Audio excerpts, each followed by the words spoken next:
This conference will now be recorded. I'd like to call the meeting to order.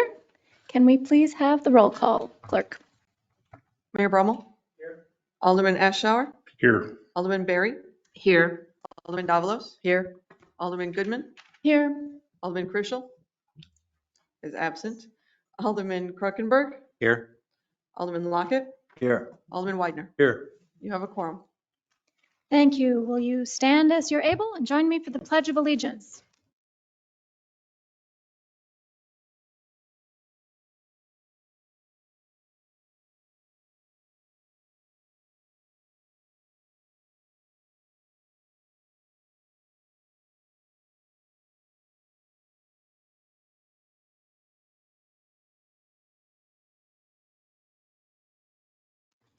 Now is the time that we set aside for public comments. I don't have any. Have we received any by email?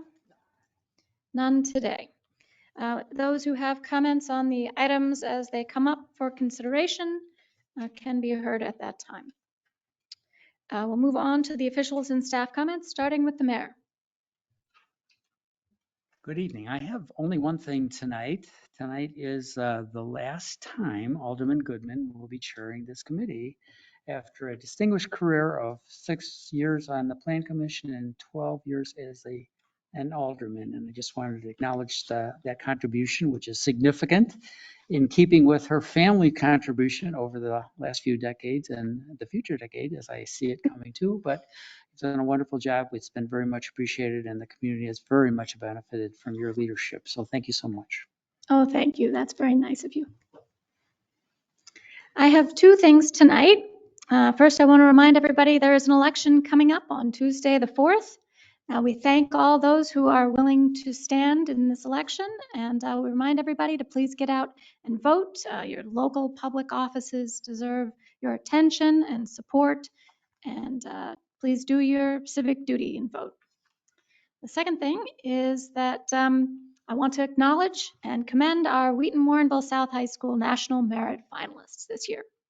We have 3, Elijah Berry, Maya Bose, and Sangeetha Santhanu. And we want to congratulate them on their achievements and hard work. Anyone else have any comments at this time or questions? Okay, we'll get right down to the business of the meeting, starting with item number 1. The consideration of 2 new initiatives for the fiscal year 2024 Environmental Advisory Commission work plan. We will go to the liaison, Civil Engineer David Romero. Hi, good evening, everyone. Yes, tonight we've put forth 2 new initiatives. One is the research and recommendation of a No Mow May or No Mow Till Mother's Day, and also research and printing of solar educational materials. You'll find the backup materials for the work plan and work plan approval forms in the agenda. And we have here tonight to provide some, I guess, further information on those initiatives. Chair Kauth, so with the Environmental Advisory Commission. Welcome. Thank you for coming. Happy to be here, and I really don't have that much to say about these 2 items. We still have to debate the merits of No Mow May, but the case in favor of it is that dandelions and other early spring flowers can provide food for pollinators. It also is a form of deregulation, just letting people do what they want if they see fit. I think we would promote it lightly if we decided to go with it. And, cases again, some people say, well, those flowers aren't actually as good a food for the pollinators as, say, native gardens. So we want to have the chance to look into that.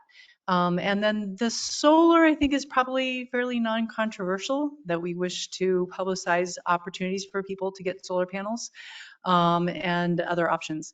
But I'm here to take questions if anybody has them. Alderman Davalos. Thank you. This is just a comment. If anybody takes the Daily Herald yesterday, front page, No Mow May was a big article on the front page of the Herald, and how many communities in the western suburbs are doing this and how relatively easy it is to do. for a city. A lot of the public works departments were mentioned in there, and I think I'm really glad that the EAC is considering this. I think it's something unique. I think it would be, you can get signs for your yard and begins to be a topic of a conversation and all kinds of things. But quite a few cities were on there. So this is great. I think the EAC, as usual, is on the right track of what's going on. So I appreciate all the efforts that this committee does. Thank you. Thanks so much, Alderman Davalos. And thank you for your help on that, Commission. And also, I would say, like, it goes with our motto of Warrenville Naturally. It's on message. Certainly. Yeah, certainly does. I guess my only question would be, this is just about recommendation for the residents, but what about the city staff? I think that would be up to the city. I mean, we don't plan on dictating what the city should do. There could be a savings by not mowing. Not mowing till Mother's Day probably does not entail that much curtailing of mowing. I think if you go to the end of May, the grass can get a little bit long. And we haven't discussed the merits of one or the other, but I'd be happy to hear your feedback if you have some. Okay, well, I think whatever research you do and recommendation that you come to, not only would residents be interested, but also staff. I think they want to hear your views, and I think that that's a useful thing for the EAC to do. Great. Alderman Davalos. Yeah, let me just say again, staff has a lot going on, and our initial list for the EAC was pretty long. But as I always tell that committee, you have to get on a work plan or nothing happens. And so that's been successful with the coal tar. And I think, with the help of David, I think we have a good relationship and we understand that. And we're trying very hard to do research and find out things so that it is easier for staff. But right now, staff has a tremendous amount of things on their plate. Yes, we're trying to be very conscious Yeah, of which that. we are very conscious of. So we're working along with all of these different things. If you look at that work plan, there's other things on there too that we're doing, and education initiatives. So so that's one, and there's several others coming along, and we aren't the only commission, so we just have to take our turn. But I just appreciate staff being interested in these kind of things, and behind the scenes, they do a lot of work that nobody knows about it, especially with us, and so I really am glad that David, all the work you're doing to explain to staff and to work with staff and research and different things. And so yeah, it's very exciting times for the EAC. I think there's a lot going on that people are excited about. So I'd like to second the commendation of our liaison, David Romero. I think he's done an excellent job. Yes. Anything Great. else? Anyone? All right. Thank you very much. I would certainly entertain a motion at this time. Alderman Widener. Yes, I move to recommend the City Council approve the addition of the new initiatives to the fiscal year 2024 Environmental Advisory Commission Work Plan. second. We have a motion and a second. Any further discussion? All those in favor? Aye. Opposed? Motion carries. Thanks very much. We'll move on to item number 2, the consideration of the fiscal year 2024 non-union market adjustment. Assistant City Administrator Morgan. Thank you. So annually, city staff presents the proposed market-based increases to City Council for consideration for non-union staff. The market-based increase is also known as COLA, the cost of living increase. Per City Council direction and past practice, the annual market increase for non-union employees is determined by balancing certain benchmarks, which are listed in the memo included in your agenda backup material. Also included with your agenda backup material is Exhibit A, which provides a historical non-union and non-union employee increases from fiscal year 21 through the proposed fiscal year of 24. And as a reminder, the union increases are set by contract language and within their respective collective bargaining agreements. And with that, I'm happy to entertain any questions. Are there any questions? Alderman Lockett. Two comments, real quick. It was, if you look at the fiscal year 2021 on that Exhibit A, everybody took a pay freeze. And it just says a lot about everyone who works here. You know, they were all willing to work together as a team, and everybody took that pay freeze. And I also think, I know we said it before, but I also believe during that time, no one was laid off.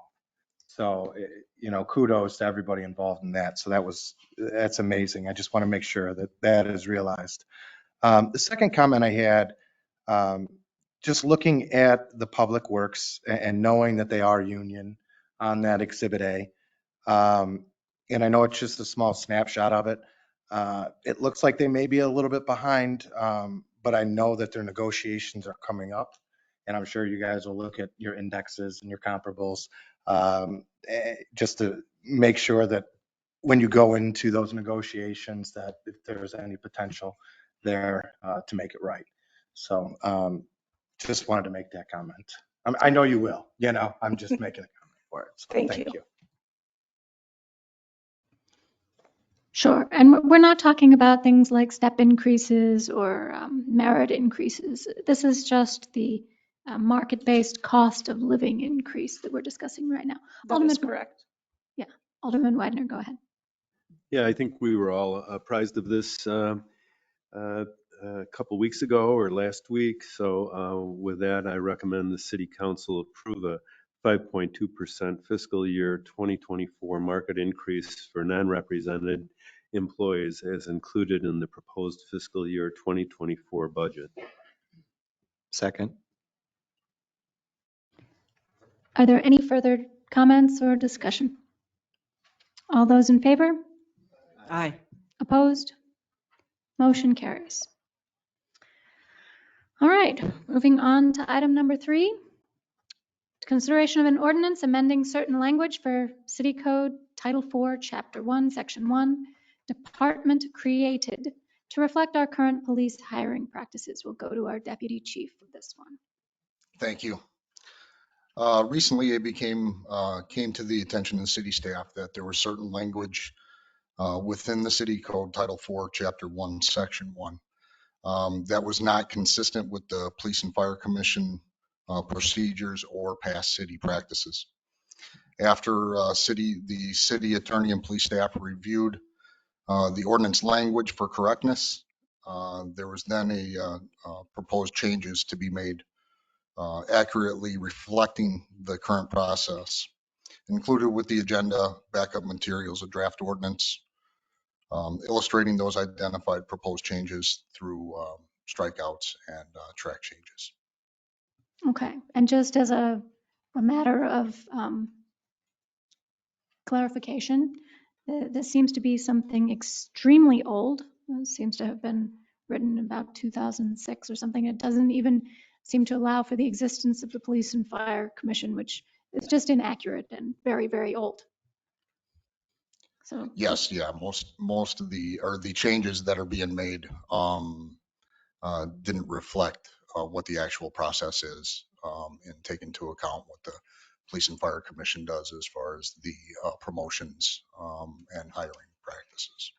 okay, so this is just cleaning up some really outdated language, nothing really substantive. Any questions or comments?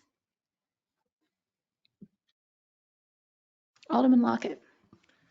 I'd like to make a motion that City Council approve an ordinance amending Title 4, Chapter 1, Section 1, Department Created as illustrated through language strikeouts and inserts. Second. Motion by Alderman Lockett, second by Alderman Davalos. Any further discussion? All those in favor? Aye. Opposed? Motion carries. We'll move on to number 4. The consideration of changes to the fiscal year 2024 authorized strength ordinance to include 3 part-time police officer positions and to begin recruitment for 1 said position in advance of the May 1st, 2023 beginning of our fiscal year. Deputy Chief Jacobson. Yeah, so as pointed out, this is basically a 2-part request. The first part is takes into account the extended period of time for recruiting for different positions. Staff is seeking to begin advanced recruitment for one part-time police officer position that is currently allotted for in the strength ordinance. As the hiring process generally takes about 3 months to complete, selected candidate would not be hired until after May 1st of this year, which is the beginning, obviously, of the new fiscal year. This part-time police officer would be primarily utilized in the investigations division to perform a variety of different tasks within that division. So that would be part one of this request. The second part is as you all know, the police department's been dealing with a shortage in sworn personnel for quite some time. In an effort to alleviate the increased workload on current staff and provide resources in areas that where they have been identified gaps for the department, staff is recommending an increase to the part-time strength ordinance from 1 position to 3 positions. Included with the agenda backup material is a memo from Chief Bonilla providing additional detail for the need for these 2 additional police officers. I'd be happy to answer any questions if there are any. Thank you. Any questions? I know we've certainly had other positions for various departments that we have begun recruiting for early in advance of the beginning of the fiscal year. So that part is not at all unexpected. The second thing I would say is that, during the pandemic, we left some of the part-time positions vacant and removed them from the authorized strength ordinance at that time as a cost-saving measure when we had to tighten our belts. And we avoided laying off any personnel, as was already been discussed tonight. So I think resuming those positions is reasonable, given that the budget allows it. Any further comments or questions? Alderman Widener. Yeah, I'd just like to comment on the responsibilities that the part-time officers are going to be authorized to do. And I like the fact that they're going to be working in collaboration with the school and the community as resources for school and safety issues. I think that's, in this day and age, very, very important. And there's several other responsibilities that are listed here that are equally important. And with that, I would be glad to make a motion to recommend the city council direct staff to 1, proceed with the early recruitment for 1 part-time police officer with an anticipated start date after May 1st, 2023, and 2, to approve an ordinance increasing the part-time police officer authorized strength positions from 1 to 3. Thank you. Second. We have a motion by Alderman Widener, second by, I think it was Alderman Kruckenberg. Any further discussion or questions? Seeing none, all those in favor? Aye. Opposed? Motion carries. We'll move on to item number 5. Consideration of a request to dispose of surplus city property utilizing propertyroom.com. Deputy Chief. Thank you again. As we've done several times in the past, we've come to the committee requesting to dispose of surplus property, which no longer serves a need or has been adjudicated to the police department through court. Past practice for disposal of surplus city property has been through evidence.com, or I'm sorry, wrong site, property.com. And for online auctions to dispose of the surplus property, and found their services to be professional and well run. Included with the backup material is a memo from Deputy Chief Dawson seeking authorization for this specific property, which is Exhibit A, listing those items. Draft ordinance relative to Exhibit A authorizing the disposition of personal property owned by the city. And it should be noted proceeds from propertyroom.com from the auction would be returned to the city. City would receive 50% of the auction sale price for any item sold up to the first $1,000 and 75% of the auction sale price for items sold over the first 1,000. And the remaining balance would be paid to propertyroom.com for their service fee, which includes shipping, handling charges, and state sales tax of the auctioned items. Thank you. I did find this list of items a little bit hilarious. Barcode scanner not functional, Sony cassette tapes, stop paddles, broken and or worn, obsolete equipment. I mean, we're not going to get a lot of money auctioning any of this off. No, but we're disposing of it as we're required to do. Thank you.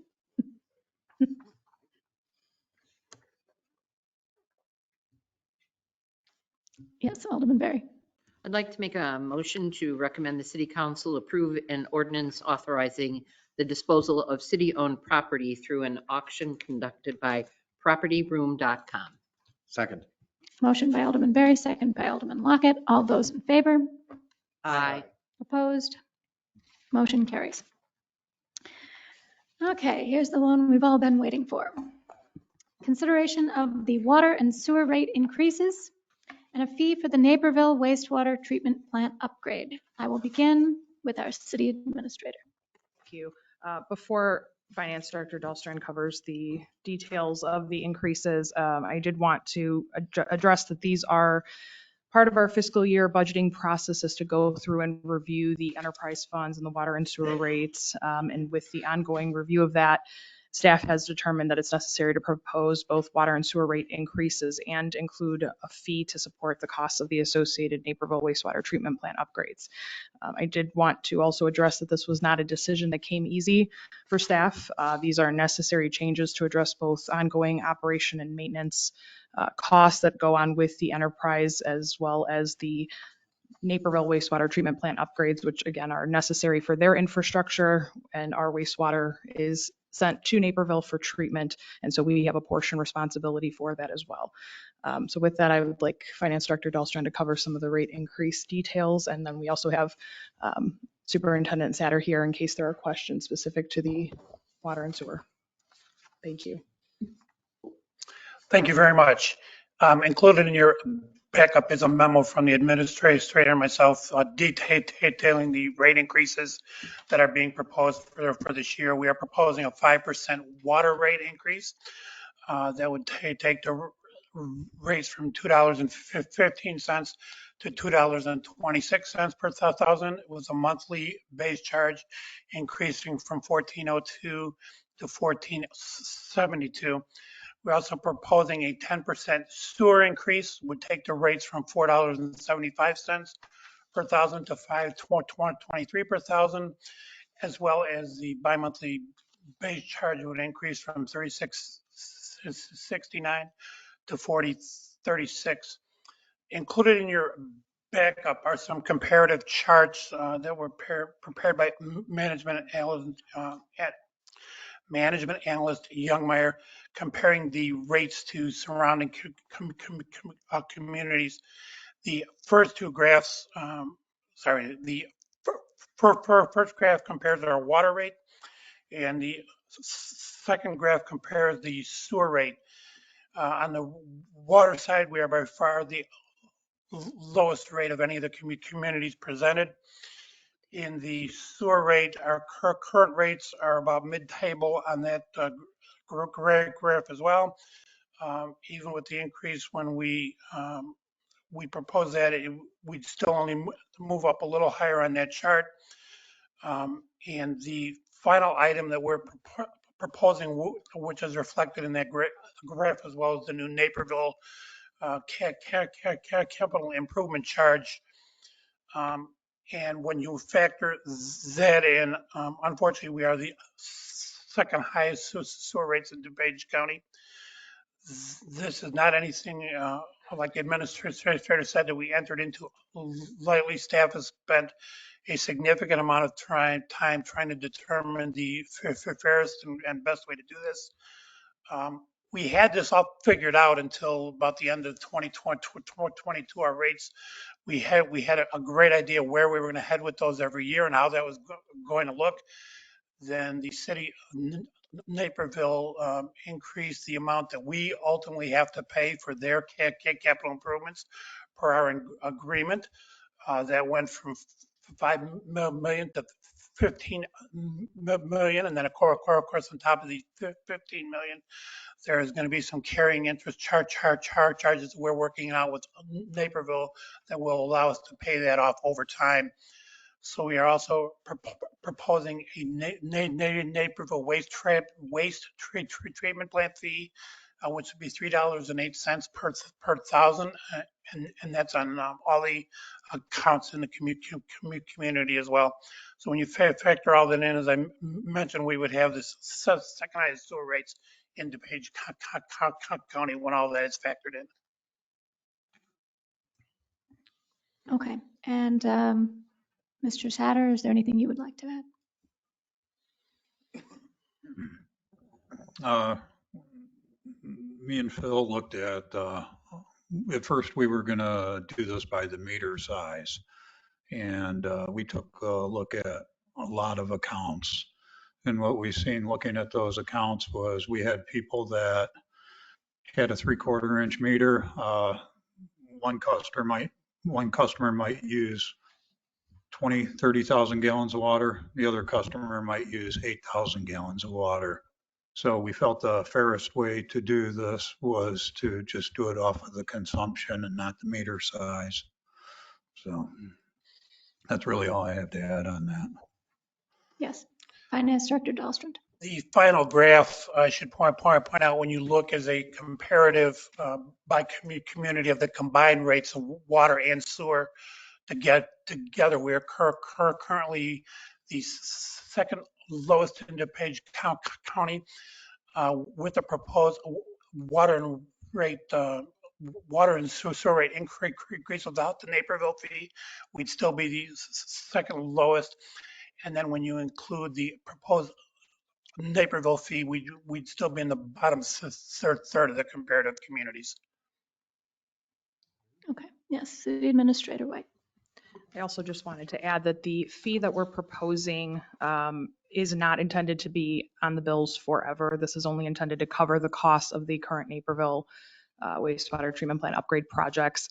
They are anticipating construction over the next roughly 5 to 7 years, and these projects are being bid out annually. So staff is going to continue to monitor the rates and the impact of those increases over time and make sure that we are right sizing that fee as needed. So that will be reviewed annually.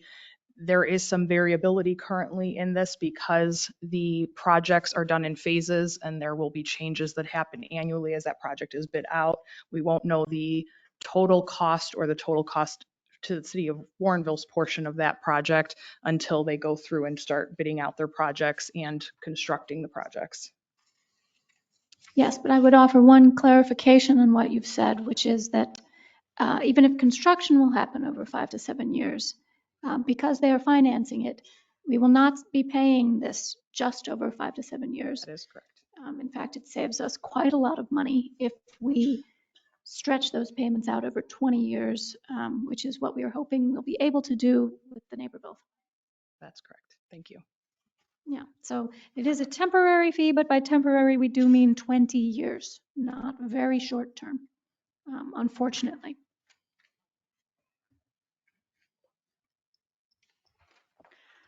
Okay, I know that's a lot to absorb. Let's start with Alderman Ashour and then go to Alderman Davalos.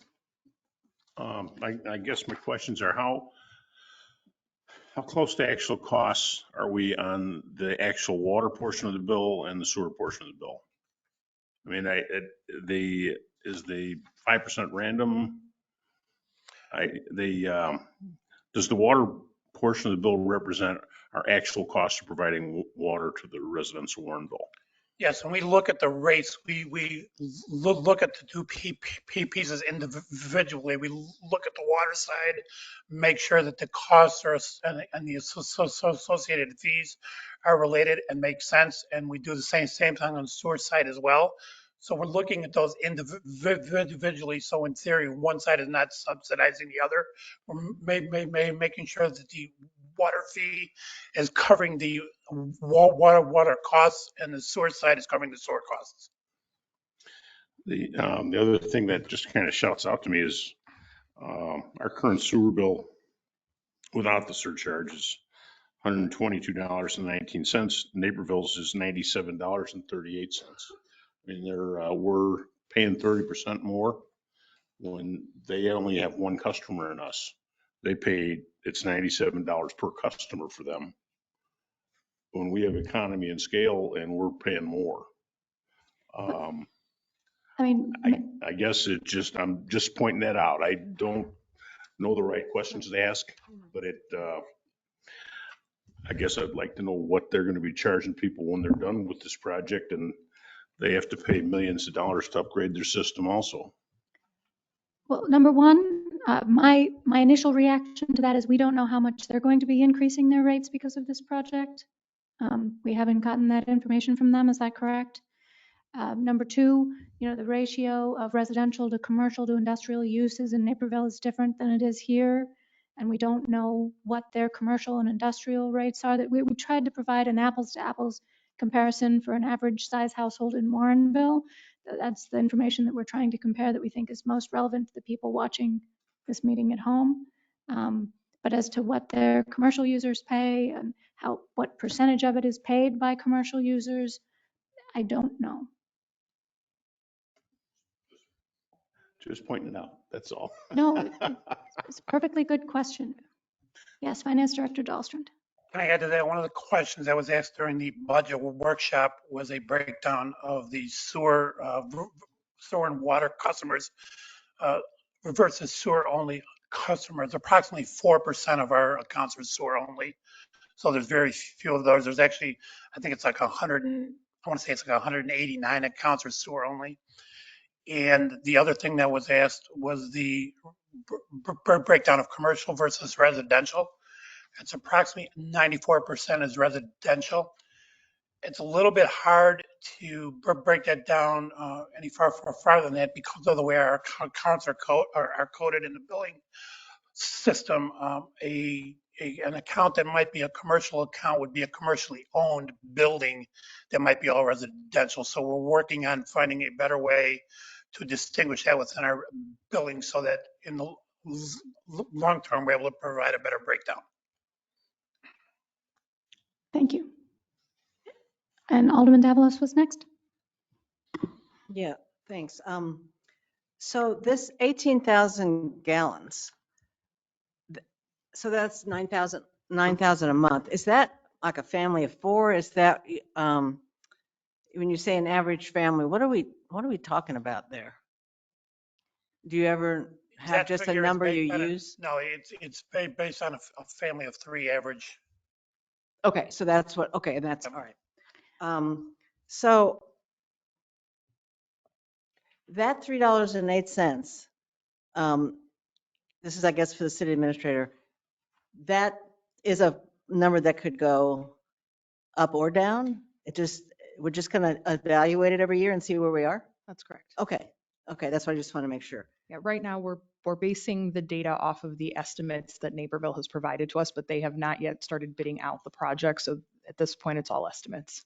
Okay, so for this imaginary family of three, it's looking like it's about $28 a month. $55 looks like the difference between the fee and not the fee. So, okay, that's average family, right size. Okay, so that's kind of what it is. It looks really terrible until you take a look at it per month or whatever, and it's money, I get it, but I'm glad that we ended up below the median in the final analysis. That final chart shows us still relative to everybody else. And it just costs to have water and sewer anywhere. And we're still great on water. We're right down at the bottom. But so I guess I want to say this is tough. And I applaud the work group that's been working on this very diligently. I think it was a shock to have that go up from 5 million to 16 million. But I think everybody just kind of dug in and figured out a fair plan. I think this is the fairest of the plans. There are a lot of things we could have done, but this sort of usage idea, I think, is equitable. I think it's a good place to start. I think, what do I want to say here? You've done the work to make this a manageable situation. As stark and scary as it is, we will get through this. We will do it. And I'm not going to say this isn't a tough amount of money for a lot of families. I'm not. I'm just saying, I think we have to do it. And if we had our own plant here, I can't even tell you how many more dollars we'd be spending every 2 months to get water and sewer. It would be unreasonable. So I'm just expressing gratitude for everybody that has put everything they have into coming up with a plan, because I think it's a good one. I wish we didn't have to do it, but we do. And so I think it's been very good. So thank you. Thank you. We'll go to Alderman Lockett next. And then I can't wait to kick the teenagers out, so I have a house of 3. I'll tell you that. I think we used 31,000, I think was what we were looking at. So when I run my calculations, it's a lot. But I did want to say on that blended comparison that you guys had, I know for a fact that this, again, we know it doesn't include Naperville and any charges that they have coming up, but there are other municipalities. I know West Chicago still has to raise theirs. I know they're raising theirs their water's going from $5 to $9, and their sewer's going from 7 to 10, which is going to vault them up. I mean, that was a large percentage. But I did want to confirm just with you, Kevin, because I know we talked about this in the work group, was that for the 5 million, we wouldn't have had to do a surcharge. The rates would obviously increase. They're going to keep increasing, but likelihood was we weren't going to necessarily need to do a surcharge. Correct. As we planned over the last X number of years, we had the 5 million kind of dealt with already. When they threw in the extra 10 million, or, by the time you add in the debt service, like 17 million, we weren't there. We had to do the surcharge. We had no option. We obviously could not plan for an item that we didn't know was going to come the way it did. Right, especially at the end of 2022. So I mean, Absolutely. we're talking, it was 6 months ago, and then it gets dropped. So, okay, thank you very much. Alderman Ashour again. I just wanted to point out, a lot of the council members may not know, but because of some very wise choices that the council made many, many years ago, we have the favorable water rates that we do. Actually, Maury Goodman worked on it with us when we decided to not go to Lake Water and make what was then a very difficult choice. And you can see that now it's not a difficult choice at all. And it's made this bitter pill not quite so hard to swallow, because we do have such favorable rates on the water to offset it. So thank you to past council members. I would second that. I do want to also really acknowledge Phil Kukler, who's not here, and his work on this committee, shepherding us through crunching the numbers on this. Our work group had a few meetings in which we discussed many different plans, as Mr. Sauter was talking about, and ran through what the numbers needed to be for the fees under several different possible scenarios to try and come up with one that covered the costs that we were incurring, one that seemed the most fair to the residents, and one that we thought would allow the water and sewer fund, which, if you take a look in your budget book, is not in the greatest shape even now, to get through this and cover the costs that we know are coming. I know I&I is not specifically discussed in this memo, but that is an ongoing cost that we've had a lot of discussions about over the last few years, and trying to deal with the costs of covering that program is a big part of why that 10% increase to the rate is not going to be going away. I know you asked about the water rate and the 5% and whether that's going to cover it. I'm a little concerned privately that the 10% rate for the sewer is not going to be enough for the long run, and that the rate next year will have to go up by more. But I want to emphasize something that I'm not sure has been discussed as clearly. It was discussed at the budget work group, but one thing that our work group has recommended is that we take a 3-year view of these rate increases at a time. So we are not really just proposing that we have a 5% increase this year for water and a 10% increase for sewer. What we're proposing is that for the next 3 years, the water rates be increased by 5% and the sewer rates be increased by 10% every year for the next 3 years. That's our recommendation. Those are the numbers that we put into the budget modeling to see if our costs would be covered based on projects that we know are in the pipeline and things that we know are going to have to be maintained and replaced in the next 3 years. Because the water and sewer fund are not in great shape. And when you add a new water tower, a new well system, and a new upgrade to the Naperville treatment plant all at the same time, it's a lot. It's a lot all at once. So I thank you all for your patience. I know this is a difficult discussion. I thank Phil for his hard work too, and Kevin and John and all of the staff that have been working on this. And I know that the residents are not going to be happy. The first bill that it will appear in will be July, because the rates will go into effect in May. And that's the cycle that we bill on, just so everybody knows. So when the residents get it, they're going to have questions. We have answers, we have math, we have reasons. We're going to have to explain it to them. We're going to need to be as clear as we can about what we're doing and why. Transparency is the only thing we can do.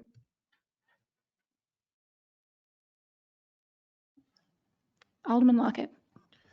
With that, I'd like to make a motion that City Council approve the proposed water and sewer rates and Naperville treatment plant upgrade fee and direct the city attorney to prepare an ordinance to reflect the changes to the city code.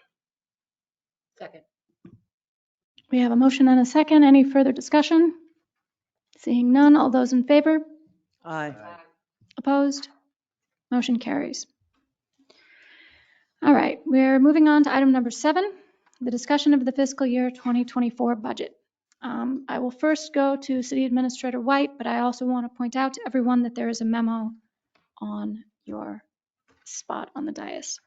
Thank you. Again, before we go to Finance Director Dahlstrom and fill in the details, we do customarily look at the budget leading up to the April council meetings when we have the public hearing. So this is just another opportunity after the budget workshop for the council to ask questions or review changes to the budget.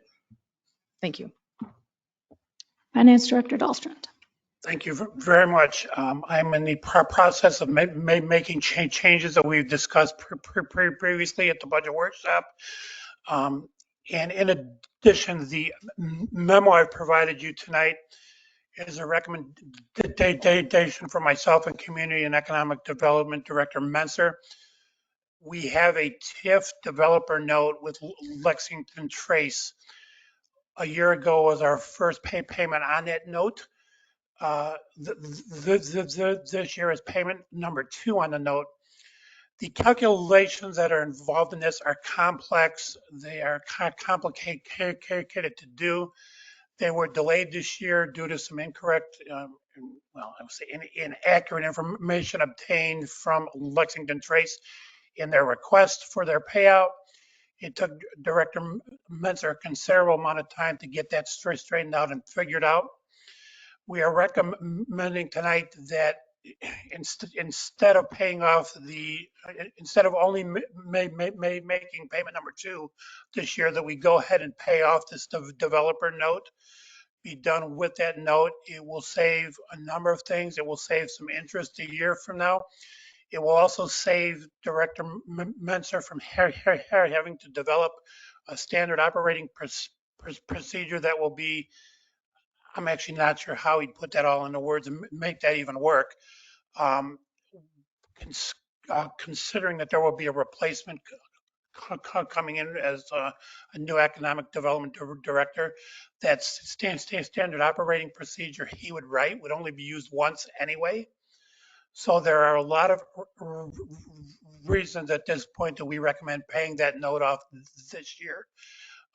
So that is the memo you have before you, and I will entertain any questions that you may have about that. Thank you. And for those of you who have the budget in front of them, the TIF 4 fund items that are in question are on pages 212 and 214 in the budget. So you can see what the impacts would be of these changes. Yes. Yes, Finance Director Can Dahlstrom. I point out a little more? When we were developing the 2023 budget, the principal payment that was going to be due to Lexington Trace was unknown at that time. We had only made one payment. We're uncertain exactly where the EAVs would be a year from then, which would be now. We didn't know where those would be. We did not budget the payout of the principal because we could not ascertain for sure what that would be. Because there is a timing variance between when things go on the books at the county and when they start to get taxed. We did budget an estimated interest payment on the note. That was a little more ascertainable for us to do. As Director Menser completed all those calculations, we determined the amount for this year, and we would be required to do a budget amendment anyway this year, but we are recommending that we increase it to the full amount of the note and pay that note off. Thank you. Any comments or questions about this? Alderman Barry? If there are no more comments or questions, I'd like to make a motion to accept staff recommendation according to the memo dated March 27th, 2023 regarding the TIF number 4 developer note, and direct staff to include $346,695.13 in the budget for FY 2023 and remove $55,108.00 from the FY 24 budget. Second. We can get a copy of that motion to the clerk. We wrote it out, so we'll get that after, just to be sure. All right, any further discussion, questions, comments on that motion? Seeing none, all those in favor? Aye. Opposed? Motion carries. Thank you very much, Alderman Berry. All right. Anyone have any, before we leave this item, anyone have any further questions or discussion on the fiscal year 2024 budget? Okay, we will move on to item number 8, which is informational updates on the administration, finance, and police department fiscal year 2023 work plans and decision packages. Administrator White, any comments or? Nope, these are just review items on the status. So unless if there are questions, we can answer them or direct them to the appropriate staff if they're not available. All right, any questions? Seeing none, there's no need for motion on this item. We can move on to item G1, which is commendations. Deputy Chief Jacobson, would you like to present that one? Thank you. Yes, these are the cool things, the nice things to talk about. Chief Bonilla had received a letter from the Chief William Homer of the Carroll Stream Police Department expressing his gratitude by the assistance or from the assistance of Corporal Steve Highland from an incident January 24th, 2023. Carroll Stream had received a call of a missing 14-year-old girl who had special needs. She was reported missing from her home approximately 10:30 at night and having been last seen about an hour prior to that. The search was largely unsuccessful until she was found approximately 1:30 a.m. Walking alongside Schick Road. She was found safe and returned home without injuries or any other issues. But Chief Homer was just expressing his gratitude for the assistance from our department to Corporal Highland. That's wonderful. Thank you so much. And thanks to Officer Highland. All right. All right, I only need one more item. Alderman Lockett. I'd like to make a motion to adjourn. Motion by Alderman Lockett, second by Alderman Berry. All those in favor? Aye. Opposed? Thank you. We are adjourned.